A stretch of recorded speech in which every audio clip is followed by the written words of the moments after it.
Olá, meus amores dos sétimos anos. Nós vamos para o nosso segundo vídeo falando sobre advérbio, né? Então, vamos continuar seguindo lá o material de vocês do sétimo ano. Só que agora, o capítulo que nós vamos trabalhar, é o capítulo 4, tá? Não sei se essa luz tá boa. O capítulo 4.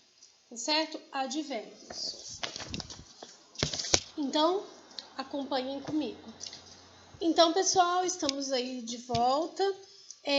Agora, como eu falei para vocês, nós vamos trabalhar o módulo 4, advérbios, né? Continuar aí com advérbios. Nós dessa vez vamos falar um pouquinho sobre grau do advérbio, sequências adverbiais, né? Construções informais, construções de intensidade.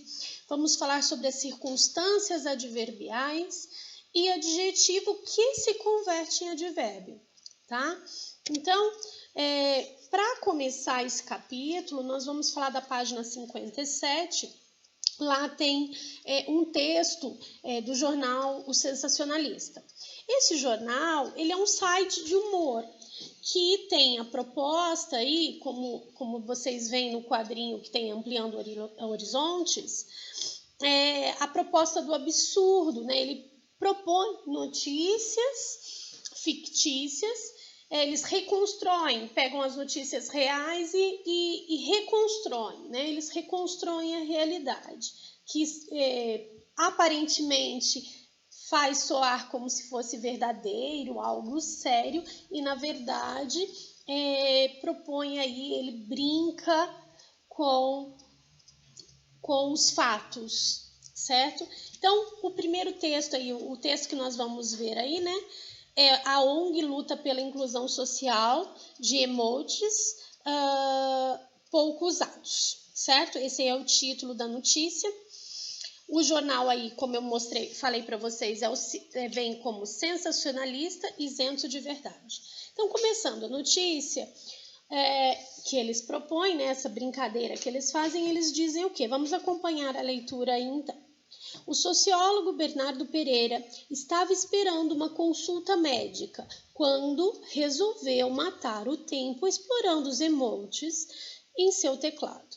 Ele ficou surpreso ao saber que existem centenas de emojis que jamais usou. Fiquei comovido com o sofrimento deles. Eles foram desenhados e estão ali à disposição, mas ninguém nunca usa. Resolvi fazer alguma coisa, diz Bernardo. Nascia ali a Emojicare, uma ONG que se dedica a estimular o uso dos emojis esquecidos. Todo mundo sempre manda os mesmos emojis, as carinhas sorrindo, coração. As pessoas precisam descobrir o valor do sushi aberto e da bandeirinha de golfe, diz ele. Bernardo passou a mandar mensagens para os amigos com os emojis. Ele garante que até chorou quando um dia recebeu de volta o emoji do disquete. Aí eu percebi que fiz a diferença no mundo. Tenho certeza de que a carinha triste um dia foi a carinha feliz. Emoji all the people. Então, vocês têm aí até a imagem de alguns emojis, né? Colocado aí na página. Na página seguinte, na página 58, vocês vão ver lá uma explicaçãozinha sobre esse texto, né? E lá fala o quê? Que o conteúdo da suposta reportagem evidencia que se trata de uma brincadeira, né? Isso pode ser concluído pelo absurdo de um sociólogo criar uma ONG por ter se comovido com o abandono de alguns emojis. Primeiro, devemos estar atentos ao slogan isento de verdade, abaixo do título do site. O adjetivo isento consiste na qualidade de ser neutro, ou seja, sem um posicionamento tendencioso.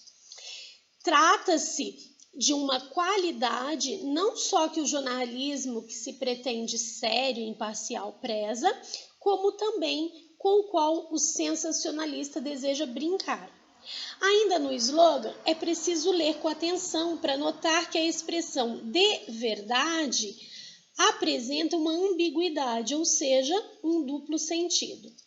Em um texto jornalístico, podemos pensar que se trata de uma locução adverbial de afirmação, que reforça o sentido do adjetivo isento. Isento de fato, realmente mesmo.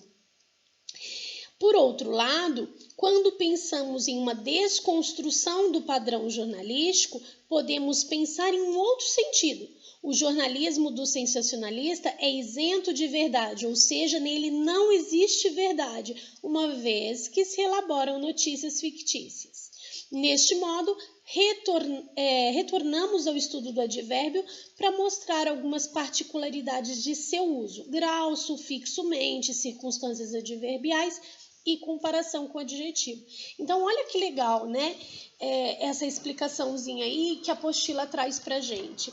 Né? Ele traz pra gente o termo isento de verdade, né? Fazendo um jogo com as palavras. Ele faz um jogo de sentidos, né? Ele, ao mesmo tempo que a palavra isento aí é uma qualidade de ser neutro, né?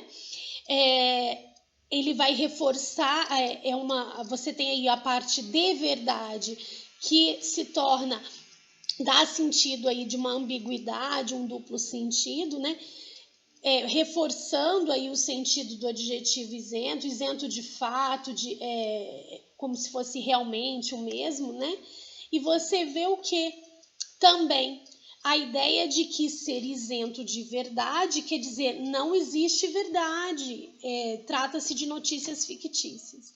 Então você vê assim que ele brinca muito, né? Ao mesmo tempo que ele fala dessa questão do posicionamento, não tem esse posicionamento tendencioso, é um jornal, passa essa ideia de sério, de imparcial.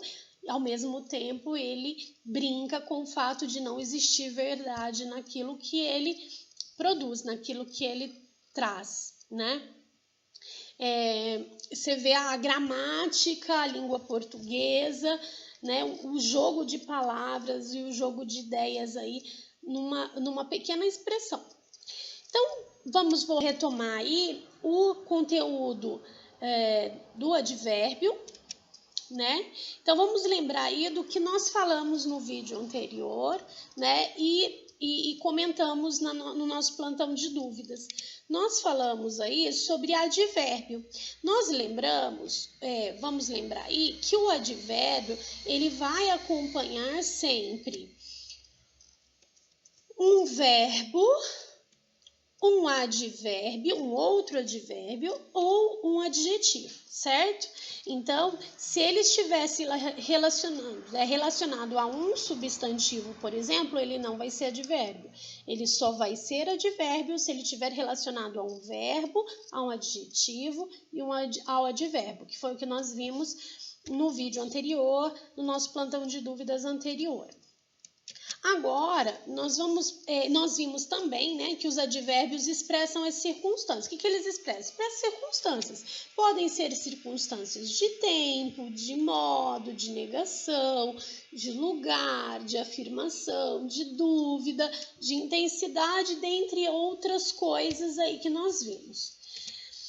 Agora, nós vamos falar aí dos graus dos advérbios, né? Então, o advérbio, você viu lá na sua apostila que o advérbio vai assumir o mesmo grau que tem o adjetivo. Qual era o grau que a gente aprendeu lá quando a gente viu o adjetivo? Que existe o grau comparativo e que existe o grau superlativo. Então, os advérbios também terão graus comparativos e grau superlativo. Aliás, grau comparativo e grau superlativo. Do grau comparativo, aquilo que a gente já aprendeu quando tinha lá nos adjetivos, né? Nós temos o comparativo de superioridade, nós temos o comparativo de igualdade e o comparativo de inferioridade, desculpa. Então, superioridade, igualdade e inferioridade. O superlativo, nós aprendemos que nós temos dois tipos, o analítico e o sintético. Então, o advérbio, ele vai seguir esses mesmos graus que a gente já tinha visto lá no adjetivo. Vamos passar agora, vamos conhecer esses graus do advérbio um por um. O comparativo de superioridade, de igualdade, de inferioridade, depois os superlativos. Então, pessoal, vamos lá. O comparativo, então, o grau comparativo, quando ele é usado aí com o advérbio, ele pode dar a ideia de superioridade. Vamos ver um exemplo aqui. Hoje procuro agir mais discretamente do que no passado. Então, nós temos aí o advérbio discretamente, né, que está ligado ao verbo agir. Então, discretamente agir, né, esse é o advérbio. E nós temos aí as palavrinhas que vão mostrar essa comparação de superioridade, esse comparativo de superioridade, que é o mais do que. Você vai ver que no de igualdade vai mudar simplesmente o comparativo, tá? As palavras, por exemplo, para ser igual, tão quanto, acompanhando aí o advérbio discretamente, que está ligado ao verbo agir, né? Então, discretamente é o advérbio, o tão quanto dá a ideia de igualdade. Aí, no caso da inferioridade, o comparativo de inferioridade, então você compara, né? Tá mostrando a inferioridade, o menos do que, né? E o advérbio aqui no meio deles, discretamente. Então, agir discretamente, o modo como ele está agindo é menos do que no passado. Então, é uma comparação de inferioridade. O superlativo, que fala aí do grau máximo, né? Nós temos o analítico, né? Nós vamos ver aí a formação de um advérbio intensificador, ou seja, quando você vê ali a palavra resolva atividades bastante atentamente. Atentamente é um advérbio. Bastante está intensificando outro advérbio. Já é um advérbio que está intensificando um outro advérbio. Esse bastante está dando ideia de muito. O superlativo sintético, ao invés de você dizer atentamente, bastante atentamente ou muito atentamente, você vai usar uma única palavra, que é um sufixo específico que vai mostrar esse grau máximo. Então, eu coloquei aí para vocês, ó, resolva as atividades atentissimamente, né? Olha o sufixo aqui, né? Íssima, que mostra o grau máximo. É a forma dela, é o superlativo na sua forma sintética. Depois, nós vamos falar aí sobre as construções de intensidade na linguagem informal. Então, no dia a dia, com os colegas, né? O que a gente tem aí de construção de intensidade? Muitas vezes, a gente tem o costume de repetir o advérbio. Então, por exemplo, com a repetição desse advérbio, vai contribuir o quê? Para enfatizar, olha lá, para enfatizar determinadas ideias. Ela pode ser utilizada para expressar superlativação. Então, vamos observar lá. É muito comum, ao invés de você dizer assim, hoje eu acordei muito tarde, você dizer o quê? Hoje eu acordei tarde. Nós temos também uma forma de mostrar essa intensidade numa linguagem informal, né, no dia a dia, usando o sufixo aumentativo e o sufixo diminutivo. Então, gente, são construções informais. Nós não temos essas construções na linguagem formal, somente na linguagem informal. Então, como que vai ser esse sufixo aumentativo ou diminutivo? O sufixo aumentativo é o ão. tá? Como eu tô mostrando aqui para vocês. E o sufixo diminutivo é o inho. E eles podem, às vezes, ser empregados numa linguagem informal. Vamos ver um exemplo? Quando você fala assim pro teu colega, nossa, acordei tardão, né? E se na linguagem formal não existe o tardão, somente na linguagem formal. A mesma coisa se você diz aí, vim devagarinho, né? Devagarinho, nós costumamos usar na linguagem informal. Depois, o nosso próximo conteúdo aí é enumeração de advérbios construídos com o sufixo mente. Então, gente, o que acontece? Quando nós usamos um advérbio que termina em mente, nós temos que ficar atentos para evitar repetição dela. Por exemplo, você tem aí nessa frase, desobedecia aos professores agindo petulantemente e insistentemente. Não pode ser feito dessa forma, tá? Por quê? Porque você não pode ter essa repetição do sufixo mente, né? Um seguido do outro, tá certo?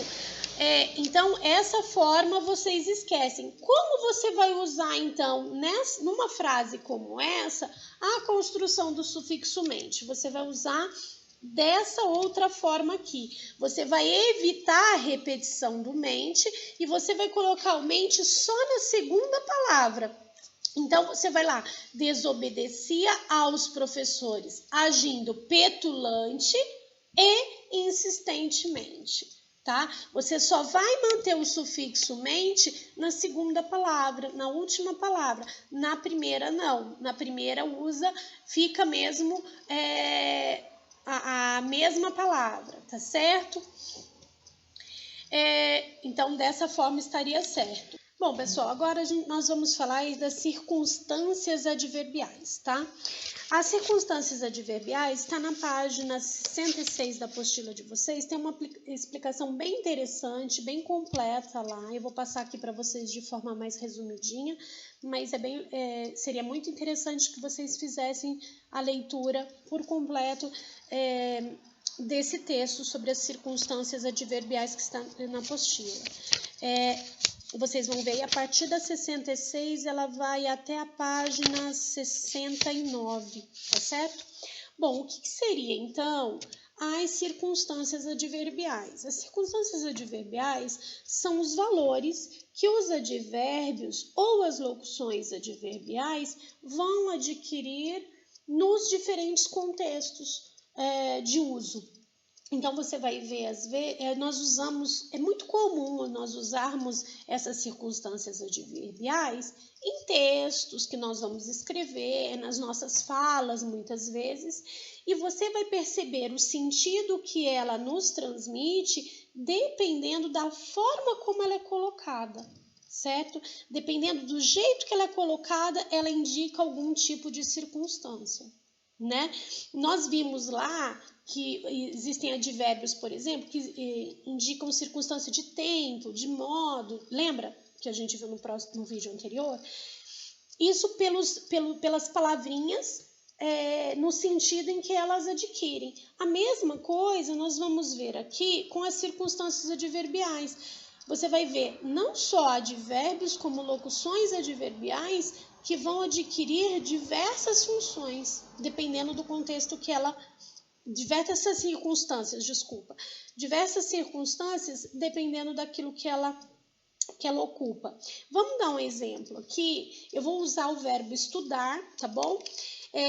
Você vai ver aí, por exemplo, no verbo estudar, indicando condição, por exemplo. Olha lá.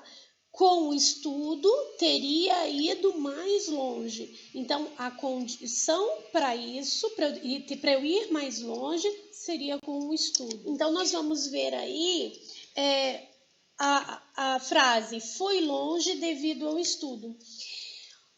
Você vai ver que o fato dele ter ido longe foi pelo efeito causado por estudar, né? Devido ao estudo, ele foi longe. Nós vamos ver aí outro exemplo. Transforma-se o cidadão com o estudo. Com o estudo transforma-se o cidadão. Então você tem o quê? Um instrumento, algo material, algo que vai promover uma transformação, um instrumento que é com o estudo. Repara que, veja bem, eu tenho a locução adverbial aqui com o estudo e eu tenho a locução adverbial aqui com o estudo, a mesma locução adverbial, só que uma está indicando condição e a outra instrumento. Por quê? Por causa do sentido em que ela está transmitindo para a gente. Certo? Aqui ele transmite um sentido de condição. Aqui não, aqui ele é o instrumento que vai transformar o cidadão, tá? Aí, vou dar um outro exemplo aqui. Ele vive para o estudo. O objetivo dele, né, o propósito da vida dele é o quê? É o estudo. Então, para o estudo ele vive. Então, outro sentido aqui que nós estamos, outra circunstância adverbial que nós conhecemos aí pelo sentido. Nós temos aí uma outra frase que diz assim: o respeito ao próximo com o estudo muda a sociedade. O que é essa circunstância adverbial? É a circunstância de companhia. Vai expressar algo ou alguém que acompanha na realização de um processo. Né? Então, o que está acompanhando é o estudo, né? É isso que vai promover a mudança da sociedade. No próximo é conformidade, nós vamos ver aí, de acordo com estudos, a educação influencia diretamente no crescimento do PIB. Né? Então, você tem aí a conformidade, é o que? Indica a adequação à opinião, à ideia ou ao discurso de alguém, né? Veja bem, de acordo com os estudos, né? É a adequação a essa opinião, está adequando a ideia, né? A ideia não é dele, mas reforça a ideia dele também. Vamos lá, concessão. Apesar do estudo, não conseguia nota em matemática. Então, o que é a concessão? É a posição em que se apresenta um obstáculo que se supera, né? Apesar de estudar, apesar do estudo, não conseguia nota. Por último, você tem o cidadão é feito de estudo. De estudo é a matéria, o elemento material, né, que vai formar algo ou alguém, que é aí no caso o cidadão. Temos também o assunto, que é a circunstância daquilo que você fala, né? Falava sobre o estudo entusiasmado, né? É aquilo da qual você fala sobre alguma coisa, sobre o estudo. Depois você, por meio do estudo, chegaria longe, né? O meio, o que é a circunstância aí adverbial, a circunstância de meio? Indica aquilo que se usa para transitar ou chegar a um destino. Então, para se chegar longe, você precisa do quê? Do estudo, por meio do estudo. Por isso, o meio. Algumas locuções adverbiais interrogativas, elas vão expressar aí causa, companhia ou finalidade, tá? Vamos ver alguns exemplos. Nós temos 3 aí. Por que saiu? Qual foi a causa de você ter saído? Não é? Com quem saiu? Qual é a companhia que você tem, né? Com quem? Eu quero saber a companhia. E para que saiu? Ou seja, qual o objetivo, a finalidade de você ter saído? Então, você vai ver aí nas locuções adverbiais interrogativas essas 3 formas de expressão: causa, companhia e finalidade, tá? Nós temos aí transformação de adjetivos em advérbios, tá? Mais um pontinho aí para a gente discutir. Algumas palavras, sobretudo adjetivos, podem se tornar advérbios. Isto é possível quando estabelecem as mesmas relações que o advérbio. Só que existe uma diferença. Como é que você vai observar aqui se é um adjetivo ou se é um advérbio. Exatamente quando a relação que a quem ele está se referindo. Tá? Então, nós vamos ver aí a palavra alto, o termo alto. Ele vai variar. Quando ele é adjetivo, ele varia. Quando ele é um advérbio, ele não varia.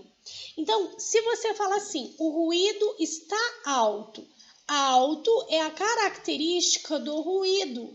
Portanto, nesse caso, a palavra alto é um adjetivo.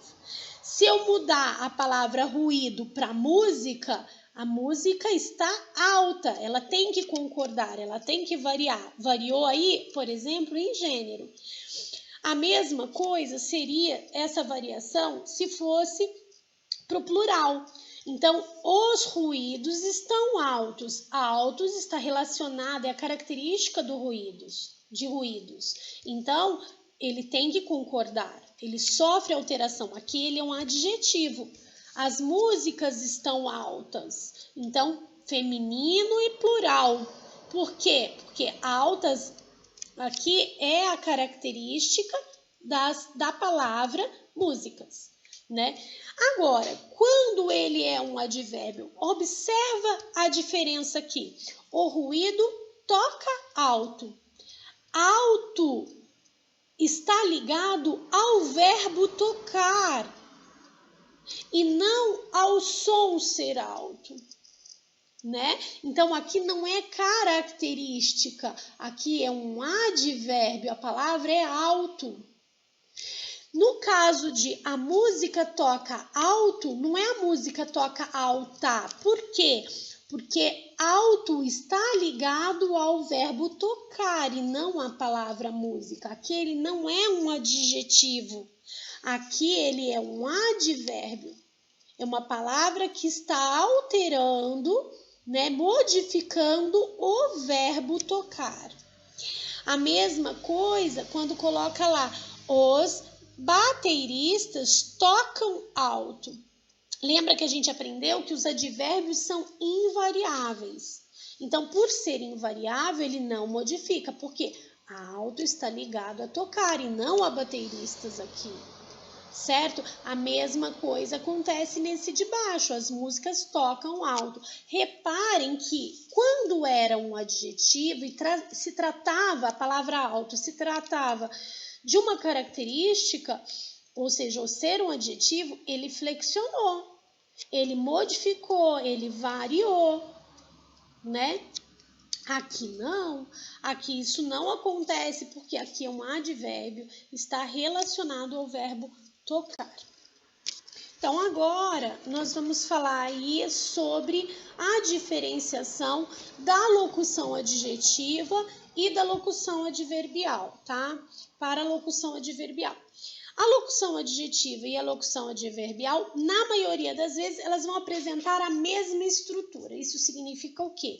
Que a maioria das vezes elas vão ser formadas por preposição mais um substantivo. Tanto a locução adjetiva como a locução adverbial. Mas como você vai diferenciar as duas? Simplesmente pelo contexto que ela está sendo aplicada e a que ela está se referindo. Então, se você observar lá, para você prestar atenção, saber diferenciar uma da outra, você tem que prestar atenção a essas mudanças. Se ela estiver ocupando o lugar de um adjetivo, ela é uma locução adjetiva. Se ela estiver ocupando o lugar de um advérbio, ela é uma locução adverbial. Vamos ver um exemplo? Vamos lá. Olha só, observa aqui. Fiquei de cama. O de cama está ligado ao sujeito, tá? Que ele ficou doente, ele ficou acamado, né? Significa, então, que aqui o de cama é uma locução adjetiva. Ele está como característica, certo? De doente, de acamado. Se você fala assim, fiquei na cama, aí é diferente. Nesse caso, é o lugar onde você ficou. Você ficou onde? Na cama.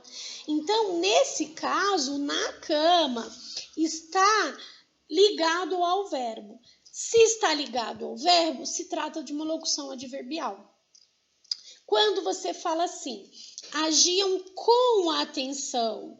Quem está agindo com atenção? São eles. Eles eram desatentos. Isso aí é uma característica deles. Então, está ocupando o lugar de característica. Por isso, ele é uma locução adjetiva. Ele está ligado ao sujeito.